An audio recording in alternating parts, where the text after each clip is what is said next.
100 মিলিয়নের বেশি মানুষ হত্যা করা হয়েছে দুইটি বিশ্বযুদ্ধে। আমাদের অনেক মুসলমানকে তারা কনভিন্স করে ফেলেছে, অনেক মুসলমানের সন্তান কনভিন্স হয়ে গেছে, হ্যাঁ তাই তো, মুসলমানরা অনেক অশান্তি সৃষ্টি করে।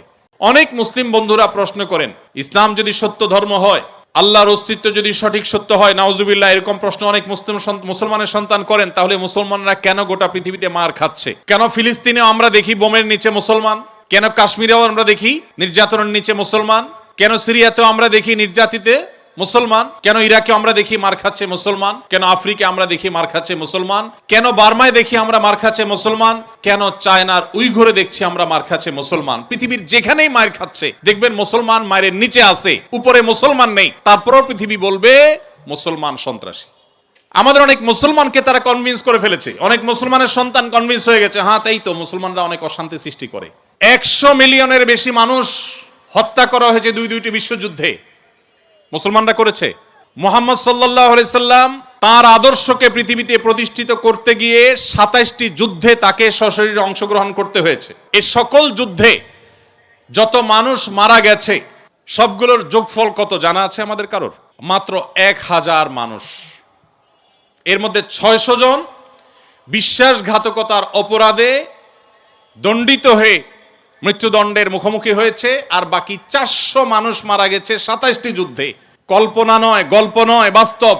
একটা ইউনিয়ন দখল করতে গিয়ে তো 400 বেশি মানুষ মারা যায়।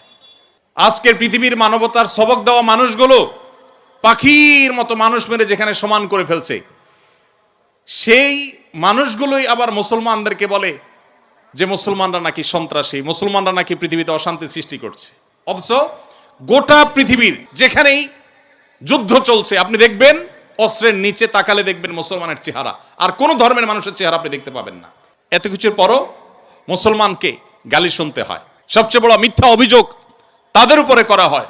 অথচ মুসলমানরাই হলেন পৃথিবীর সবচাইতে শান্তিকামী, সবচাইতে শান্তিকামী। যেই কোনো বিচারে আপনি উন্মুক্ত মনে যদি বিচার করেন, আপনি দেখবেন যে পৃথিবীতে কোনো গণহত্যার সাথে পৃথিবীর ইতিহাসে মুসলমান শাসকদের বহু দোষ ছিল, বহু ত্রুটি ছিল, শতকণ্ঠে আপনি সমালোচনা করতে পারেন।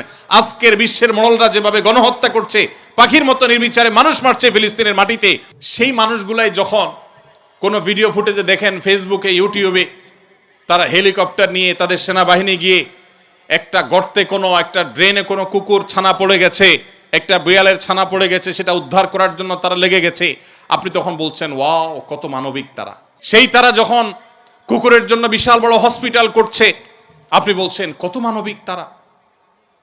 অথচ এরাই নির্বিচারে পাখির মতো মানুষ হত্যা করছে। এবং অনেক সভ্য দেশ আছে যেই দেশে শুধু ফিলিস্তিনি নির্যাতিত ফিলিস্তিনিদের পক্ষে পতাকা নিয়ে আপনি রাস্তা বের হবেন, রাষ্ট্রের আইন অনুযায়ী আপনি অপরাধী বিবেচিত হবেন। এখনো আছে, এই সভ্য পৃথিবীতে আছে। প্রিয় নবী সাল্লাল্লাহু আলাইহি সাল্লাম যে দিন রেখে গেছেন, এখানে মুসলমান কোণঠাসা থাকবে, এটাই স্বাভাবিক। আমার কথা গেছিল সেখান থেকে যে অনেক বন্ধু বলে কেন মুসলমানরা এত মায়ের খাচ্ছে যদি ইসলাম সত্য হয়? হ্যাঁ, ইসলাম সত্য যে তার প্রমাণই এটা যে মুসলমানরা মায়ের খাবে। মুসলমানরা কখনো জুলুম করবে না, জুলুমের শিকার হতে পারে, মুসলমান কখনো জালিমের আসনে যাবে না। ব্যক্তিগত পর্যায়ে মুসলমান জালিম থাকতে পারে, সামষ্টিকভাবে সামগ্রিকভাবে বিশ্ববাসীর উপরে জুলুম এটা ছড়িয়ে দিবে, জুলুমের স্টিম রোলার চালাবে মুসলমানরা সামষ্টিকভাবে, এটা কোনোদিন হয়নি, ইতিহাসে কোনোদিন হবেও না।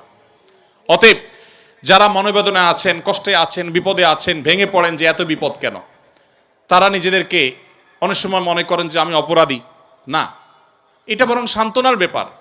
যে যত ইমানদার হবে তার জীবনে যত পরীক্ষা আসবে তার থেকে তত কষ্ট করতে হবে এবং কষ্টের মধ্য দিয়ে পার হতে হবে। ইমানদারের সাফল্য হলো যে যত কষ্টই হোক না কেন, একভাবে না একভাবে কষ্ট শেষ হবে। কোনোভাবে যদি শেষ না হয়, মৃত্যুর মাধ্যমে শেষ হবে। এরপরে যদি আল্লাহ তাআলা আমাকে জান্নাত অফার করেন যে বান্দা তুমি অনেক কষ্ট করেছো, তোমাকে আমি জান্নাত অফার করছি, তাহলে আমার সারা জীবনের কষ্টের বিনিময়ে অনন্তকালের জান্নাত পেয়ে গেলে এটা নিশ্চয়ই লাভজনক ডিল। দুঃখ বা কষ্টে যখন থাকি তখন আমরা সাধারণত এই বিষয়গুলোকে এভাবে অনুভব করতে পারি না, একটু কষ্ট হয়। যখনই আপনি আমি দুঃখে পতিত হব, আমাদের নবীজির কথা স্মরণ করব যে তার চাইতে দুঃখে কেউ ছিল না, সবচেয়ে কষ্টে ছিলেন, কিন্তু তার চাইতে সাকসেসও পৃথিবীতে কেউ ছিল না। কি অর্থে সফল? ওই যে তার মিশনকে তিনি সবচেয়ে ভালোভাবে বাস্তবায়ন করেছেন। প্রথম এবং দ্বিতীয় বিশ্বযুদ্ধের মধ্যে 100 মিলিয়ন মানুষ হত্যা করতে হয়নি। তার আদর্শকে তিনি পৃথিবীতে অত্যন্ত চমৎকারভাবে প্রতিষ্ঠা করে গেছেন, সবচেয়ে শান্তিপূর্ণভাবে, সবচেয়ে কম মানুষের জীবনের মূল্যের বিনিময়ে। অতএব কষ্ট যখন হবে আমাদের সবর করতে হবে ওই কথা চিন্তা করে। আমাদের সমাজে একটা কুসংস্কারাচ্ছন্ন বিশ্বাস আছে এখনো, গ্রামে গঞ্জে এমনকি শহরেও অনেক মানুষ আছে, কারোর যদি বিপদ আপদ পিছ না ছাড়ে, একের পর এক বিপদ লেগেই আছে। দেখবেন অনেকে কমেন্ট করে, লোকটা কত বড় অপরাধী হলে একটার পর একটা বিপদ লেগে আছে, কত খারাপ মানুষ। অথচ একটার পর একটা বিপদ লেগে থাকা এটা মানুষের খারাপ হওয়ার কোনো প্রমাণ নয়। একটা মানুষ ফেরেশতার মতো ভালো মানুষ হয়েও তার উপরে বিপদ হতে পারে, বরং কখনো কখনো লাগাতার এবং ধারাবাহিক বিপদ এটা তার সততার, আল্লাহ ভীরুতার, আল্লাহর নেককার বান্দা হওয়ার প্রমাণও হতে পারে। তো এই জন্য আমরা যারা বিপদগ্রস্ত আছি তাদের জন্য সান্ত্বনা হলেন নবী করিম সাল্লাল্লাহু আলাইহি ওয়াসাল্লাম। আল্লাহ আমাদেরকে ধৈর্য ধারণ করার তৌফিক দান।